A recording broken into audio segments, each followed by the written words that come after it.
I asked for sparkling, not tap, you incompetent girl. Veronica Sterling's voice, sharp as shattered glass, sliced through the hushed elegance of the Gilded Sparrow. Every head in the Michelin-starred restaurant turned. Lena Adams stood frozen, a crystal pitcher of water in her hand, her heart a frantic drum against her ribs. She had done everything right. The order was for table water and a bottle of San Pellegrino. The bottle was on its way. She opened her mouth to explain, but it was too late.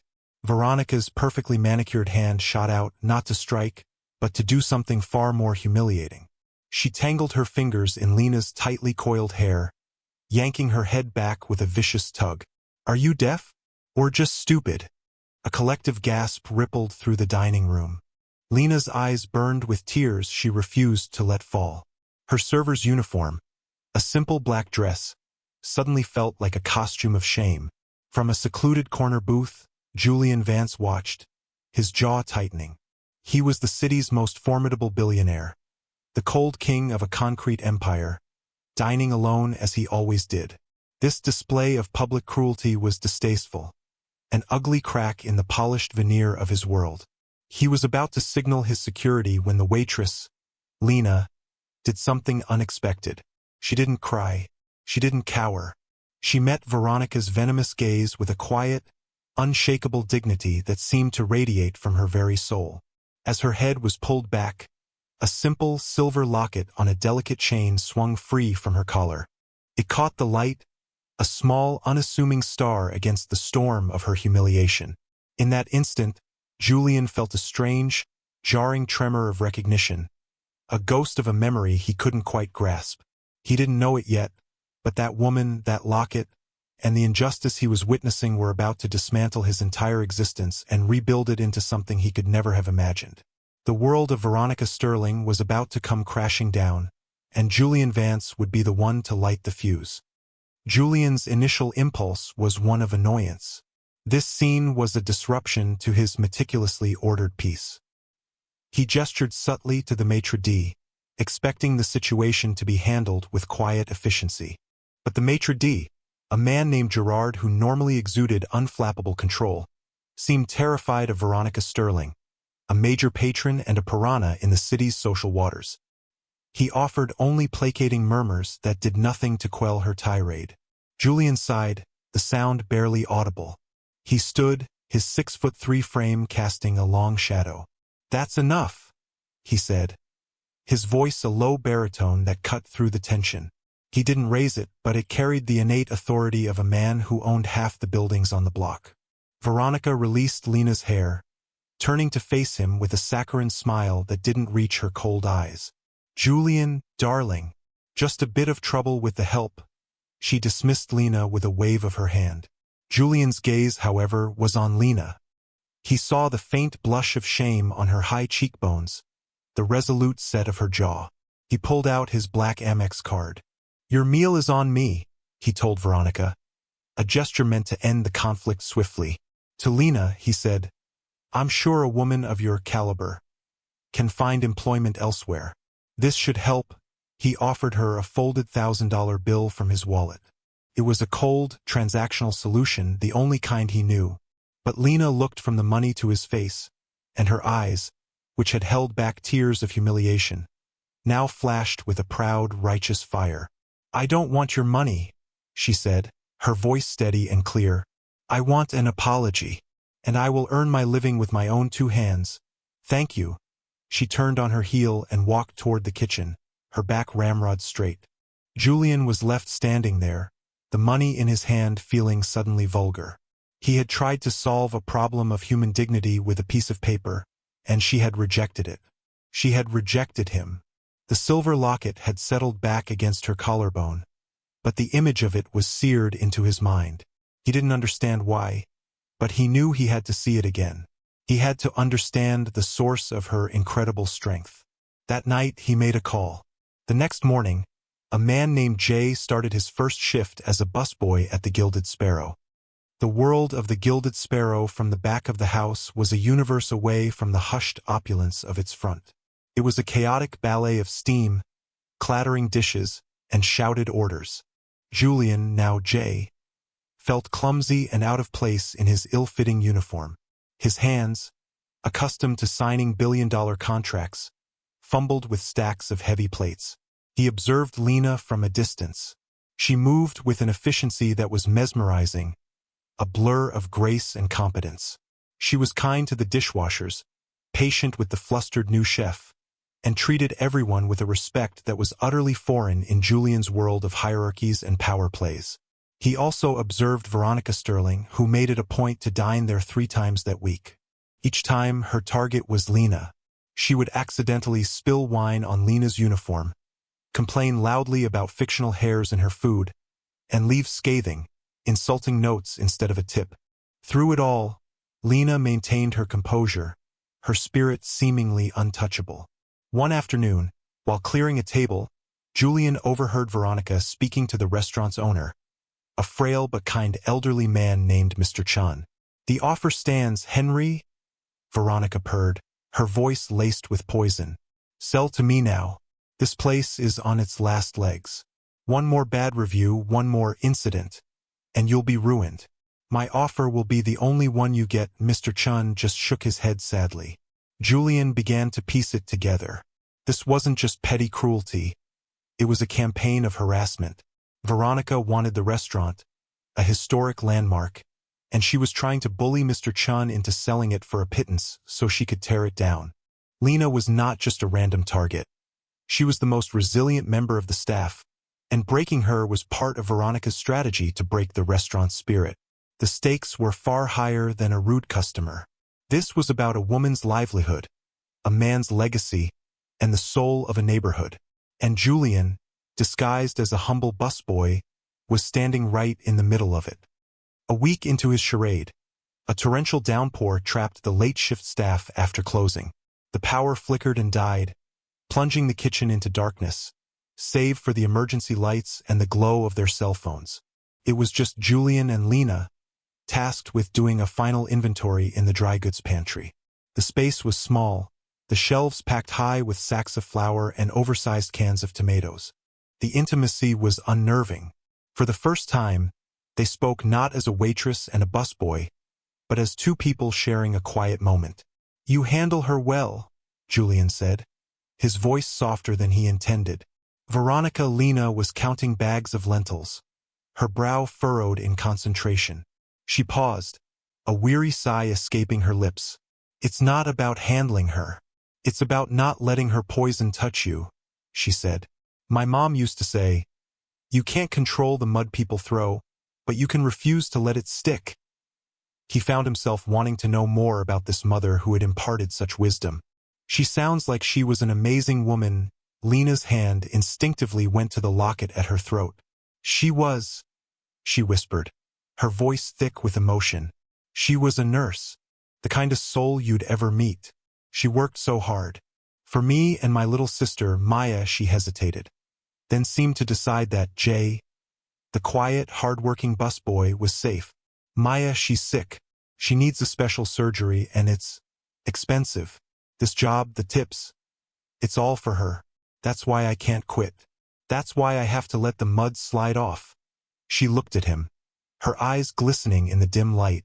"My mom made this for me before she passed." She opened the locket. On one side was a tiny, faded picture of a smiling woman.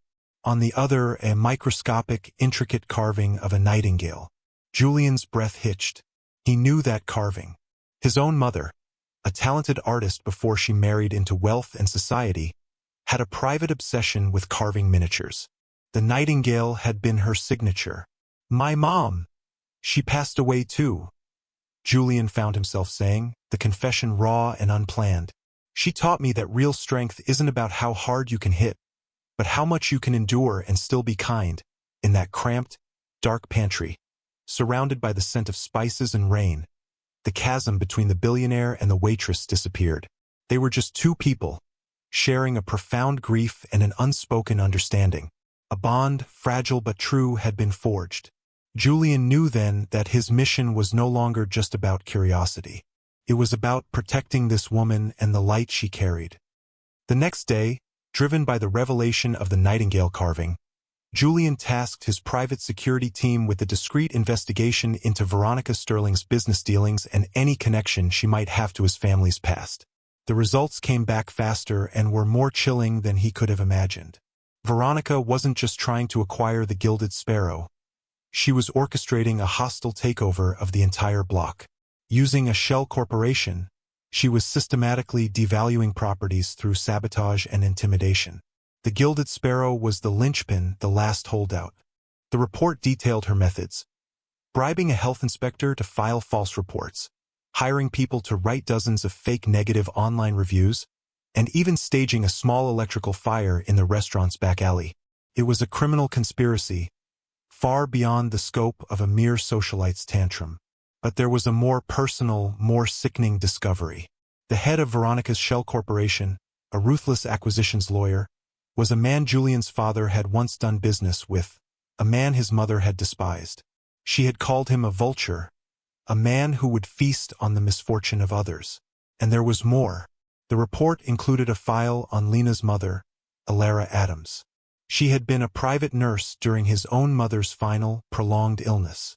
The file contained copies of letters Julian's mother had written, praising Alara's compassion and strength, calling her a dear friend, and a sister of the heart. They had bonded, two mothers from different worlds, over late-night conversations about their children and their dreams. The locket wasn't just a gift. It was a symbol of a deep, meaningful friendship his father's world had erased and forgotten. This wasn't just an injustice against a stranger anymore. It was a desecration of his mother's memory. The fight for the Gilded Sparrow was now the fight for his own soul. Veronica wasn't just trying to tear down a building. She was trying to tear down a legacy of kindness and connection that his mother had cherished, a legacy he had unknowingly abandoned. Julian resolved to act. His initial plan had been to observe, to understand. Now it was time to intervene. But he wanted to do it carefully, to gather irrefutable proof that would not just stop Veronica, but utterly dismantle her empire of cruelty. He continued his work as Jay, using his proximity to plant discreet microcameras and audio recorders in the restaurant's office and near tables where Veronica frequently sat.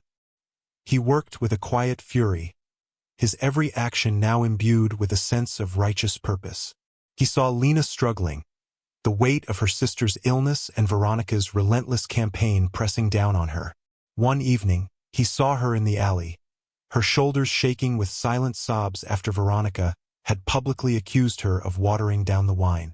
Julian approached her not as the billionaire, but as Jay. "Hey," he said softly.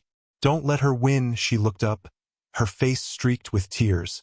"It's not just me she's hurting, Jay. She threatened Mr. Chun today. She told him if he doesn't sell, she'll make a call and the orphanage his granddaughter just got into will suddenly reevaluate her application." "Who does that? Who uses a child?" The sheer evil of it solidified Julian's resolve. This was no longer a game of corporate chess. It was a moral war. That night he made a choice. He would not just expose Veronica. He would do it in a way that lifted Lena and Mr. Chin up, that honored the values his mother and Lena's mother had shared. He spent hours with his legal team, structuring a new philanthropic trust, drafting a plan not just to save the restaurant, but to turn it into a beacon of the community. He was no longer just protecting Lena. He was committing to her world, to her values of dignity, hard work, and compassion. The disguise of Jay was about to be shed, and the full force of Julian Vance was about to be unleashed. He was ready to risk his reputation, his privacy, and a significant portion of his fortune to make things right. It was the first decision he had made in years that made him feel truly alive. Just as Julian was finalizing his plan, Veronica made her most vicious move. She knew she was being thwarted, that the staff's morale, bolstered by Lena's resilience and Jay's quiet support, was not breaking. So she decided to remove the cornerstone. The following evening, during the peak of dinner service, 2 police officers walked into the Gilded Sparrow. They walked directly to Lena. Veronica stood near the bar, a triumphant smirk on her face. "That's her," she said, pointing a finger. "That's the one who stole my diamond bracelet." The maitre d' sputtered, protesting that it was impossible. But Veronica produced a grainy video on her phone, seemingly from a security camera, showing a figure with Lena's build and uniform slipping a bracelet into her apron pocket in the restaurant's hallway.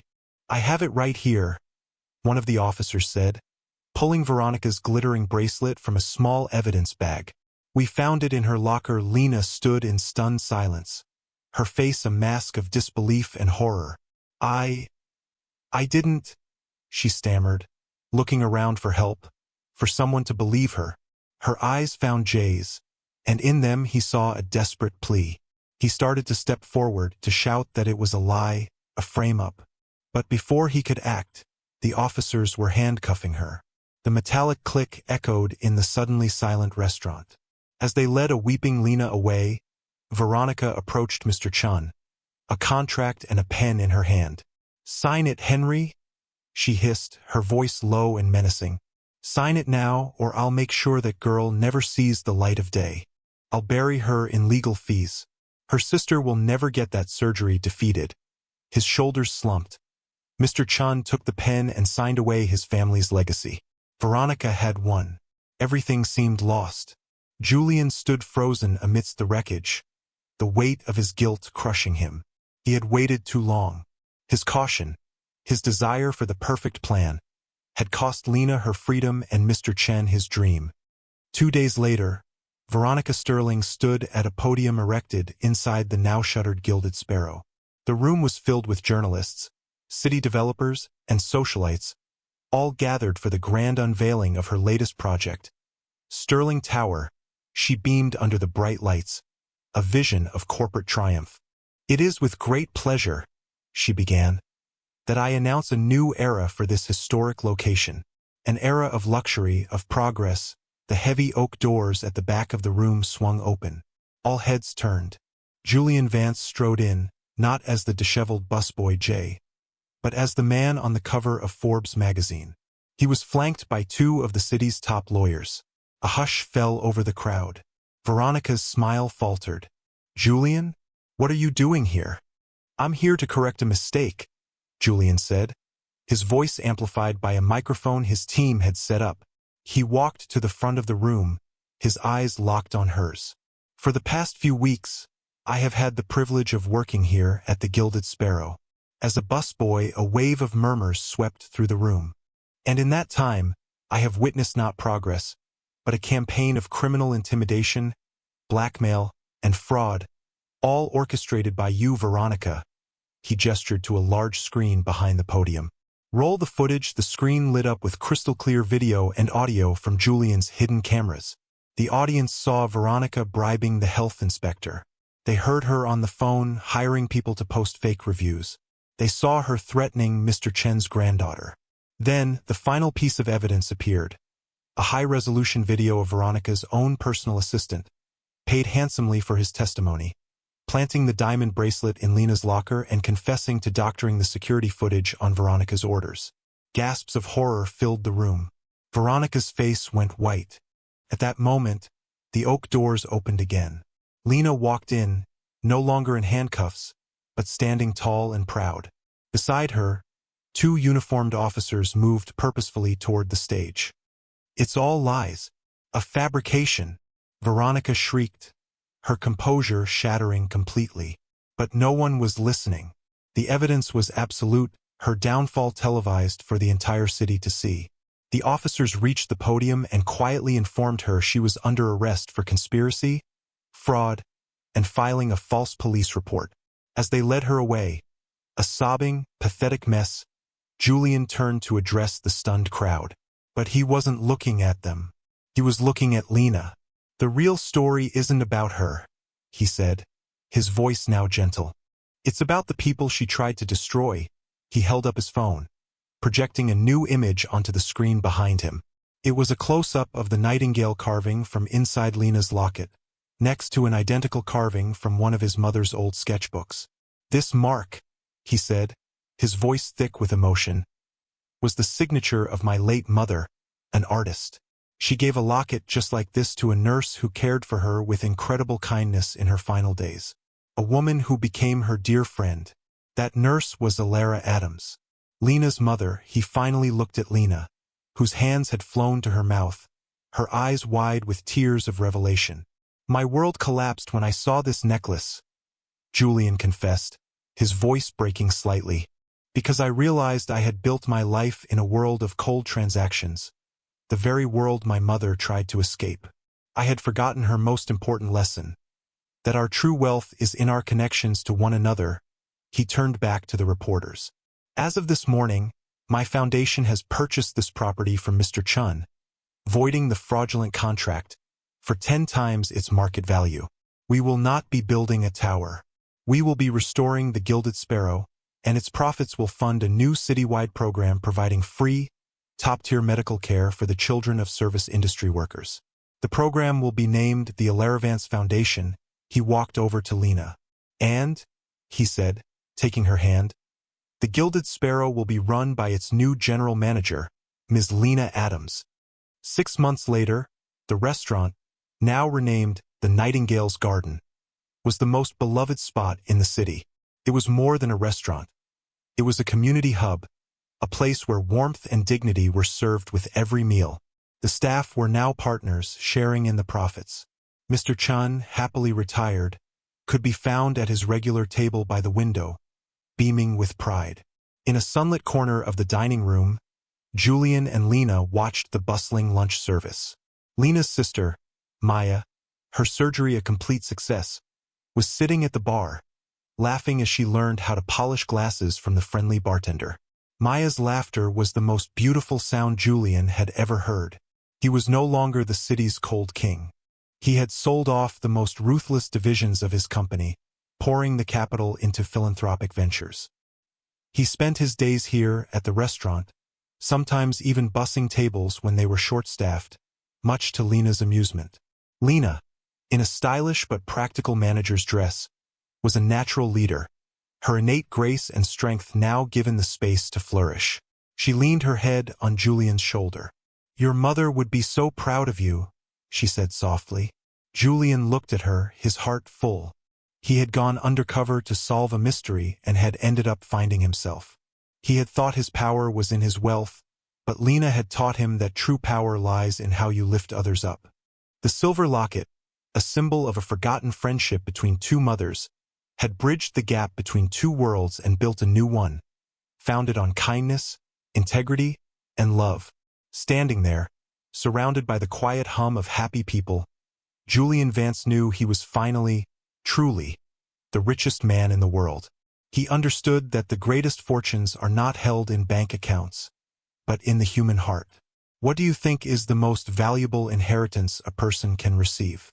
Is it money and power, or is it the legacy of kindness they leave behind?